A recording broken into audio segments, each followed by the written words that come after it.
한 사람의 삶이 어떻게 한 나라의 목소리가 되고 나아가 전 세계의 마음에 울림을 줄 수 있을까요? 오늘 우리는 시인이자 사상가, 예술가였던 한 사람의 인생 여정을 따라가 보려 합니다. 사람들은 그를 위대한 스승이라는 의미의 구루데브라고 불렀죠. 바로 라빈드라나트 타고르의 이야기입니다.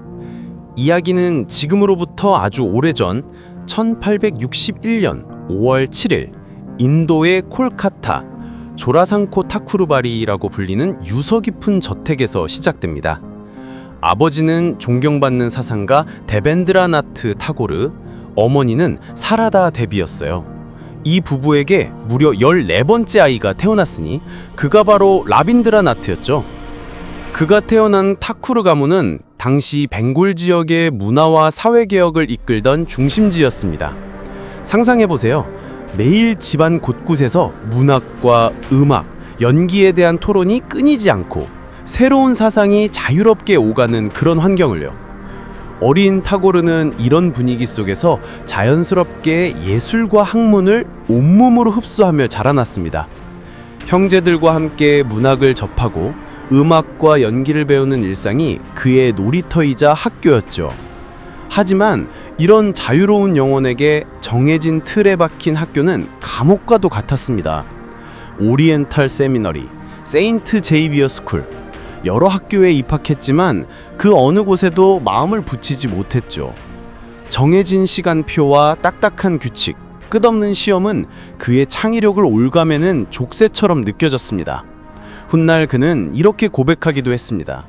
자신의 진정한 스승은 교실이 아니라 창밖의 덜분 자연이었다고요. 학교는 멀리했지만 그의 안에서는 이미 시인의 샘이 솟아나고 있었습니다. 고작 8살의 나이로 첫 시를 썼고 10대 시절에는 아빌라시라는 시가 저명한 잡지에 실리기도 했죠. 12살이 되던 해 아버지를 따라 히말라야로 떠난 여행은 어린 시인의 눈을 뜨게 한 결정적인 경험이었습니다.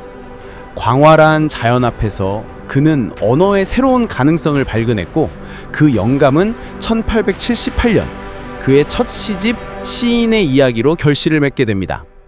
그리고 같은 해 18살의 타고르는 새로운 세상을 만나기 위해 영국으로 떠납니다. 변호사가 되기 위한 유학길이었죠. 브라이튼의 공립학교를 거쳐 런던 대학교에서 법학을 공부했지만 이번에도 그는 학위를 마치지 않았습니다. 하지만 영국에서 보낸 시간은 결코 헛되지 않았습니다. 서양의 문학과 사회, 문화를 깊이 경험하면서 그의 시야는 한층 더 넓어졌고 이는 훗날 그의 작품 세계의 중요한 자양분이 되어주었죠. 인도로 돌아온 청년 타고레는 바누싱하 타쿠르의 파다발리라는 작품을 발표하며 문단을 깜짝 놀라게 합니다. 옛 시인의 이름을 빌려 쓴 이 시들은 고전적인 아름다움과 현대적인 감성이 어우러져 그의 언어적 재능과 깊이를 증명해 보였죠. 1883년 그의 삶에 또 다른 변화가 찾아옵니다. 무리날리니 데비라는 이름의 소녀와 결혼을 한 것이죠. 그리고 얼마 후 아버지의 명에 따라 가문의 영지를 관리하기 위해 1891년 현재 방글라데시에 속하는 실라이다하로 향하게 됩니다. 도시의 지식인이었던 그에게 이 결정은 어떤 의미였을까요? 실라이다하는 그의 인생과 문학에서 가장 빛나는 황금길을 열어준 곳이었습니다. 유유히 흐르는 파드마강, 드넓게 펼쳐지는 벵골의 시골 풍경, 그리고 그 안에서 살아가는 소박한 사람들의 삶, 이 모든 것이 그의 마음에 깊은 파문을 일으켰습니다. 그는 이곳에서 비로소 민중의 삶 속으로 깊숙이 들어갔고 그들의 기쁨과 슬픔을 자신의 언어로 길어 올렸습니다. 우리가 잘 아는 우체국장, 휴가, 쿰주린 둘과 같은 주옥 같은 단편 소설들이 바로 이 시기에 탄생했습니다. 벵골 문학의 단편 소설이라는 새로운 장을 연 순간이었죠. 19세기 말을 지나면서 그의 시 세계에는 또 한 번의 변화가 찾아옵니다. 개인적인 고뇌와 영적인 탐구가 깊어지면서 그의 시는 내면을 향하기 시작했죠. 1901년에 발표된 나이베디아와 1906년의 케야 같은 시집에는 조국에 대한 사랑과 신에 대한 사색, 그리고 삶과 죽음에 대한 깊은 철학이 담겨 있습니다. 같은 시기 그는 자신의 오랜 꿈을 현실로 옮기기 시작합니다. 1901년 볼프르 근처의 한적한 땅에 샨티니케탄이라는 이름의 작은 학교를 세운 것이죠. 평화의 거처라는 뜻을 가진 이곳은 그의 교육 철학이 담긴 실험의 장이었습니다. 그는 아이들이 시험과 경쟁에 시달리는 대신 자연 속에서 자유롭게 배우고 예술적 감수성을 키우며 인간성을 함양하기를 바랬습니다. 이 작은 학교는 훗날 세계적인 대학 비스바바라티의 씨앗이 됩니다. 하지만 영광의 그림자 뒤에는 깊은 슬픔이 자리하고 있었습니다. 1902년부터 불과 5년 사이에 그는 사랑하는 아내 무리날리니 데비와 딸 레누카 그리고 아들 샤민드라나트를 차례로 잃게 됩니다.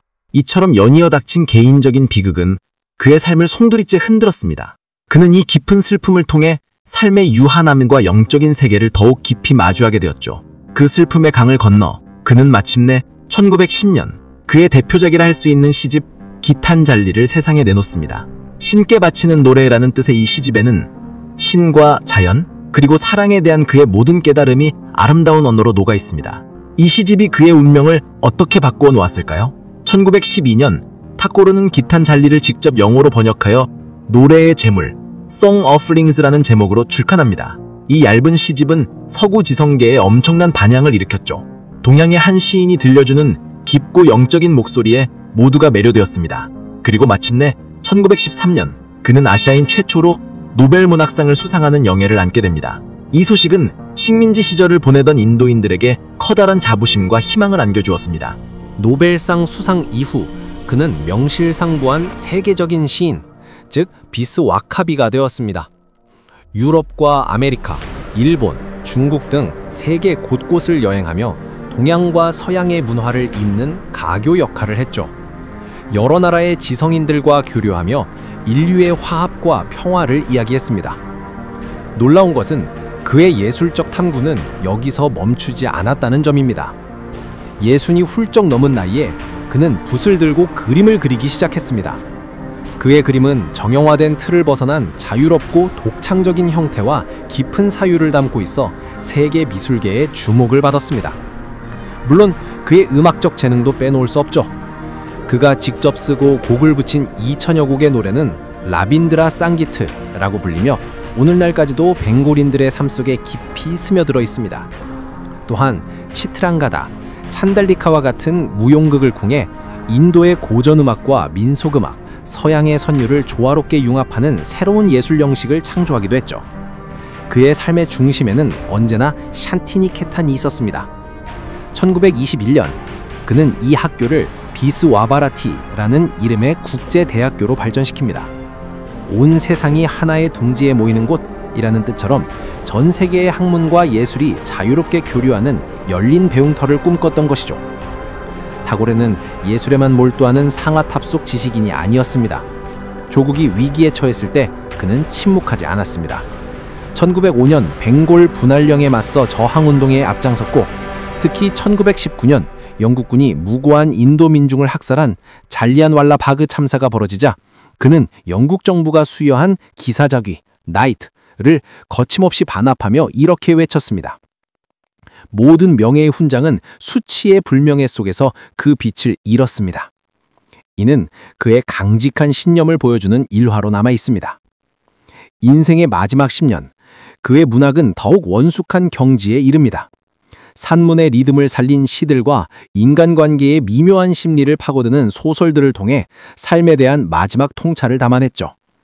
그리고 문명의 위기라는 글을 통해 제국주의와 물질 문명의 폭력성을 날카롭게 비판하며 인류에게 마지막 경고를 남겼습니다. 길고도 치열했던 삶의 여정을 마친 라빈드라나트 타고르는 1941년 8월 7일 그가 태어났던 조라상코의 저택에서 영원한 안식에 들었습니다. 그는 떠났지만 그의 정신은 여전히 우리 곁에 살아 숨쉬고 있습니다. 인도의 국가 자나가나마나와 방글라데시의 국가 아마레소나 방글라는 모두 그가 남긴 노래입니다. 한 사람이 두 나라의 국가를 만들었다는 사실, 참으로 놀랍지 않나요? 타고르의 삶은 한편의 거대한 서사시와도 같습니다. 그는 시와 소설, 음악과 그림, 교육과 사상을 통해 인간이 도달할 수 있는 정신의 가장 높은 경지를 보여주었습니다. 그의 이야기는 우리에게 묻는 듯합니다. 당신의 삶은 어떤 노래를 부르고 있느냐고, 당신의 세상은 얼마나 더 넓어질 수 있느냐고요. 그의 목소리는 시간을 넘어 오늘 우리에게도 깊은 울림을 전해주고 있습니다.